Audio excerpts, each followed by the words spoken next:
નાખું, કુહાડી મારી દેવી, ધારિયા મારી દેવા, ઉપર ગાડી ચડાવી દેવી, ગમે એનું ગળું કાપી નાખું.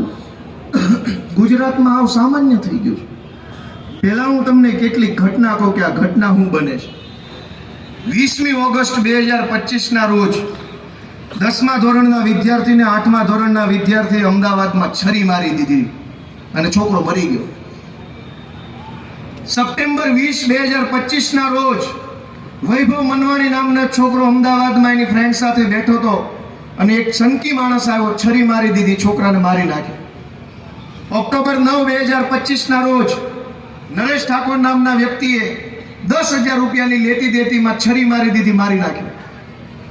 સપ્ટેમ્બર 14, 2025 ના રોજ અમદાવાદની રિક્ષામાં બેઠેલા એક વ્યક્તિને લેવા દેવા વગરનો ખાલી ભાડા જેવી મેટરમાં છરી મારી દીધી, મારી નાખ્યો.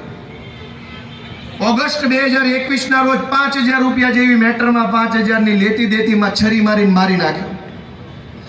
જુલાઈ 2016, 16 જુલાઈ 2025 ના રોજ એક વ્યક્તિએ એની દીકરીને લફંગા હેરાન કરતા હતા તો એ લફંગાને ઠપકો આપ્યો કે તમે અમારી છોકરીની આવી રીતે હેરાનગતિ ન કરો. લફંગાએ છોકરીના બાપાને છરી મારીને મારી નાખ્યો. દોસ્તો, મહીસાગરની અંદર 8મા ધોરણમાં ભણતી વિદ્યાર્થીનીએ ફ્રેન્ડશિપ કરવાની ના પાડી, છરી મારી દીધી, મારી નાખી બાલાસિનોરમાં. આણંદની અંદર કોંગ્રેસના પૂર્વ કોર્પોરેટર મોર્નિંગ વોકમાં ગયા, લફંગાઓ આવ્યા, છરી મારી દીધી, પૂર્વ કોર્પોરેટરનું ઢીમ ઢાળી દીધું, મારી નાખ્યા મોર્નિંગ વોકમાં. દોસ્તો, રાજકોટમાં અમિત જૈન નામના વ્યક્તિનો જ્વેલરીનો શોરૂમ હતો, એમાં એ કામ કરતો હતો. 4-5 જણા આવ્યા, લેવા દેવા વગરનો વગર વાંકે છરી મારીને એને મારી નાખ્યા. 10 ફેબ્રુઆરી 2025 ના રોજ રાજકોટના માલવીયા નગરમાં ઓગસ્ટ 1, 2025 ના રોજ શેર બજારના એક વેપારીને 3 જણાએ આવીને છરી મારીને મારી નાખ્યો. રાજકોટના કોઠારિયા રોડ ઉપર પાર્કિંગના મુદ્દે બબાલ થઈ, એમાં છરી મારીને મારી નાખ્યા. દોસ્તો, રાજકોટના એ ડિવિઝન વિસ્તારમાં આજુબાજુના દુકાનના ઝઘડામાં 3 જણાને છરી મારી દીધી.